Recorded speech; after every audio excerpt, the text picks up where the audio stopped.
दिसंबर की ये ठंडी हवाएं, ये सिर्फ साल खत्म होने का इशारा नहीं है, बल्कि इशारा है कि आपकी जिंदगी का एक और सुनहरा साल आपकी उंगलियों से फिसल रहा है। आपको याद है कि 1 जनवरी को आपने खुद से क्या वादा किया था? उसमें से कितने पूरे हुए और कितने बस डायरी के पन्नों में दबे रह गए? 2025 खत्म होने में बस कुछ ही दिन बचे हैं। इससे पहले कि आप 2026 के जश्न में डूब जाएं, रुकिए। पिछले साल ने मुझे जो 5 सबक सिखाया है, आप उसको बिना सीखे अगले साल में चले गए तो अगला साल भी वैसा ही जाएगा जैसा पिछला साल गया था। तो पहला सबक है द ट्रैप ऑफ टुमारो। हम में से बहुत सारे लोग बस कल की चिंता करते हैं कि कल से नया काम शुरू करेंगे, कल से योगा शुरू करेंगे, कल से जिम जाना शुरू करेंगे, कल से मैं अपने एक नया हैबिट डेवलप करूंगा, कल से मैं नया इंस्टाग्राम अकाउंट बनाऊंगा, कल से मैं यूट्यूब पे कंटेंट बनाना शुरू करूंगा।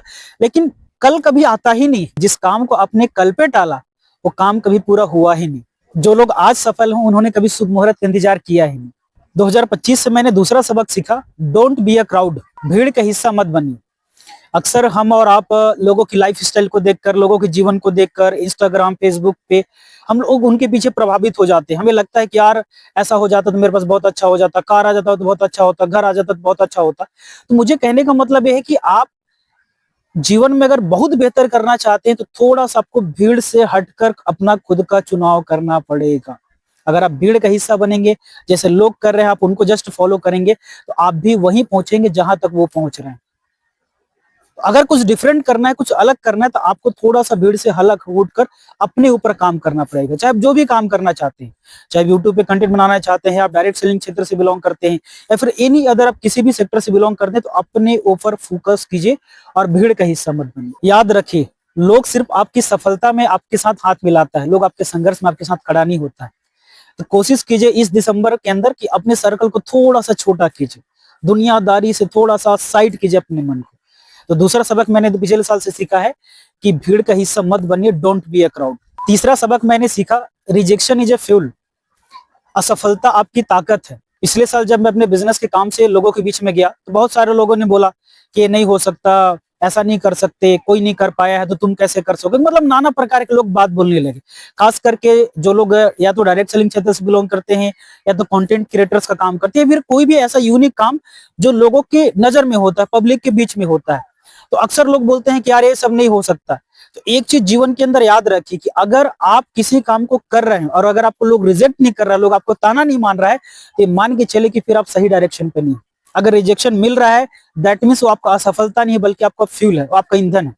अगर आपने उसको सही तरीके से इस्तेमाल कर लिया, विश्वास मान के चलिए कि 2026 आपका ही साल होने वाला है। तो कभी भी जीवन के अंदर रिजेक्शन से नहीं डरना है। रिजेक्शन फेस कीजिए, रिजेक्शन को एक ईंधन की तरह इस्तेमाल कीजिए। वो आपका कमजोरी नहीं, बल्कि रिजेक्शन आपका ताकत होना चाहिए। चौथा सबक मैंने सीखा, मोटिवेशन से बड़ा होता है अनुशासन। देखा, मोटिवेशन आपको शुरू करवाता है, लेकिन अनुशासन आपको मंजिल तक पहुंचाता है। साल की शुरुआत में हम सब मोटिवेटेड होते हैं, लेकिन जैसी फरवरी आते आते सारा मोटिवेशन गायब हो जाता है। तो 2025 ने मुझे सिखाया कि सफल वो नहीं है जो मोटिवेशन है, बल्कि सफल वो व्यक्ति है जो लगातार निरंतर कंसिस्टेंसी रूप से अपने काम को कर रहे थे। कोई आप डायरेक्ट सेलिंग क्षेत्र से बिलोंग करते हैं तो ये मत सोचिए कि आपका नेटवर्क कैसे बिल्ड होगा, कैसे टीम ग्रोथ करेगा, कैसे इनकम बढ़ेगा। आप लगातार डेली कम से कम लोगों से मिलना, प्रोडक्ट के बारे में जानकारी देना, बिजनेस प्लान के बारे में इंफॉर्मेशन शेयर करना। अगर आप अपने काम में कंसिस्टेंट रहेंगे तो विश्वास मानकर चलिए, दुनिया का कोई ताकत नहीं है जो कि आपको सफल होने से रोक सके। तो पिछले साल से मैंने सीखा है कि आपको लगातार अपने काम में कंसिस्टेंसी रखना है। और पिछले साल से जो मैं अंतिम सीख सीखा, पांचवा सीख सीखा, वह है द पावर ऑफ ग्रेटिट्यूड। यानी कृतज्ञता रखिए हर उस चीज के पीछे जो चीजें आपको यहाँ तक लेकर आया है। कहते हैं ना कि हम अक्सर उसके पीछे भागते हैं जो चीजें हमारे पास नहीं होते। अरे ईश्वर को धन्यवाद दीजिए। आप सोचकर देखिए, कोरोना में कितने लोग चले गए, कितने लोग का परिवार बिछड़ गया, कितने लोग कितने हादसे का शिकार हो गए, बट धन्यवाद बोले उस ईश्वर का कि आप सही सलामत अभी भी खड़े हैं। दैट मीन्स हर एक काम में उस ऊपर वाले ईश्वर को धन्यवाद दीजिए कि 2025 आपका बहुत बेहतरीन तरीके से गया है।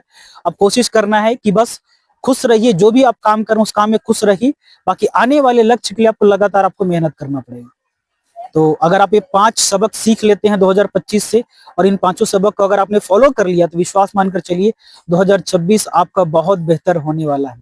तो आशा करता हूँ कि इस वीडियो के माध्यम से आप सभी को एक सीख मिला होगा, और अगर इस सीख को आपने अपने लाइफ के अंदर उतार लिया तो विश्वास मानकर चलिए कि 2026 आपका बहुत बड़ा होने वाला है। तो आप सभी को बहुत बहुत धन्यवाद, थैंक यू। आप मेरे चैनल पे जाइए, सब्सक्राइब कीजिए, लाइक कीजिए, क्योंकि 2026 में मैंने भी एक टारगेट लेकर चल रहा हूँ कि अब मुझे भी सोशल मीडिया डिजिटल पे काम करना है। तो मैंने भी एक चैनल बनाया है, तो ज्यादा से ज्यादा लोग सब्सक्राइब कीजिए। और हाँ, यदि आपको वीडियो अच्छा लगा हो तो लाइक, सब्सक्राइब, शेयर जरूर कीजिएगा। धन्यवाद।